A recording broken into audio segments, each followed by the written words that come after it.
അങ്കണവാടിയിൽ കുട്ടികൾക്ക് ഉച്ചഭക്ഷണത്തോടൊപ്പം മുട്ട നൽകിയ ശേഷം ഉടൻ തന്നെ തിരിച്ചെടുത്ത ജീവനക്കാർ മുട്ട കൊടുത്തതിന്റെ വീഡിയോ എടുത്ത ശേഷമാണ് അവ തിരിച്ചെടുത്തത്.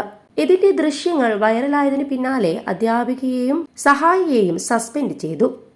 കർണാടകയിലെ കൊപ്പൽ ജില്ലയിലെ ഗുണ്ടൂർ ഗ്രാമത്തിലാണ് സംഭവം നടന്നത്.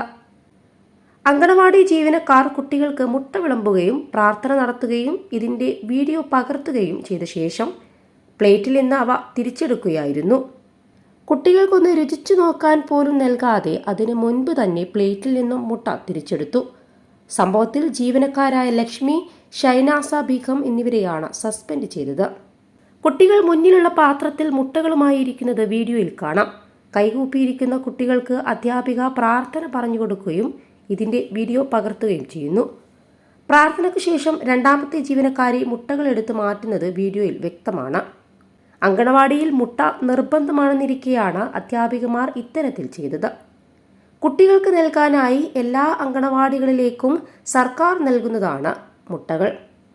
ഇവ ഉച്ചഭക്ഷണത്തോടൊപ്പം പുഴുങ്ങി നൽകണം. 21 ലക്ഷത്തോളം സന്തുഷ്ടരായ ഉപഭോക്താക്കളും 2 ലക്ഷത്തോളം തിമിര ശസ്ത്രക്രിയകളും പൂർത്തിയാക്കിയ മലബാറിലെ ഏക കണ്ണാശുപത്രി Al Salama high hospital, hospital road, Perinthalmanna. സമാനമായി തന്നെ മഹാരാഷ്ട്രയിൽ അങ്കണവാടിയിൽ കുട്ടികൾക്ക് നൽകിയ ഉച്ചഭക്ഷണത്തിൽ ചത്ത പാമ്പിനെയും കണ്ടെത്തിയിരുന്നു. പാലൂസ് ഗ്രാമത്തിലെ ഒരു കുട്ടിയുടെ പിതാവാണ് പരാതിയുമായി രംഗത്തെത്തിയതും. അങ്കണവാടി ജീവനക്കാരിയോട് ഇക്കാര്യം അറിയിക്കുകയും അവർ ഉടനെ തന്നെ മേലുദ്യോഗസ്ഥരെ വിവരം അറിയിക്കുകയും ചെയ്തിരുന്നു. സാംഗ്ലി ജില്ലാ പരിഷത്ത് ഡെപ്യൂട്ടി ചീഫ് എക്സിക്യൂട്ടീവ് ഓഫീസറും ഭക്ഷ്യസുരക്ഷാ സമിതിയിലെ മറ്റുദ്യോഗസ്ഥരും അങ്കണവാടി സന്ദർശിച്ചിരുന്നു. പാമ്പിന് ലഭിച്ച പാക്കറ്റ് ലാബ് പരിശോധനക്കായി കൊണ്ടുപോയിട്ടുണ്ടായിരുന്നു.